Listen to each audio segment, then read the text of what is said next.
ጆ ወየ ፍቅሬ ጓደኛዬን 7 ሰዓት ላይ ምሳ ቀጥሬያታለሁ። ከነቆሻሻ እንዳትመጣ ታጥበ ልብስ ቀይረህ ና። እሺ። ፍቅረኛሽ ግን በጣም ያምራል። እንዴት ነው ኪሱስ? ትልቅ ድርጅት ውስጥ ነው ማናጀር ሆኖ የሚሰራው። ኦ ታድለሽ። ወይኔ ጉዴ! እንዴት ናችሁ? አንቺ ትልቅ ድርጅት ውስጥ ማናጀር ነው አላልሽኝም ነበር እንዴ?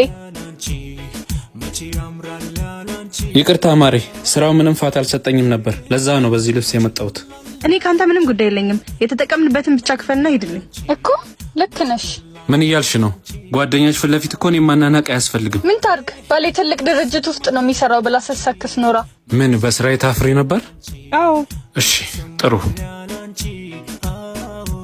ና እንጂ ክፈል። ይሄው እንደምታይኝ መክፈል አልችልም፣ የለኝም።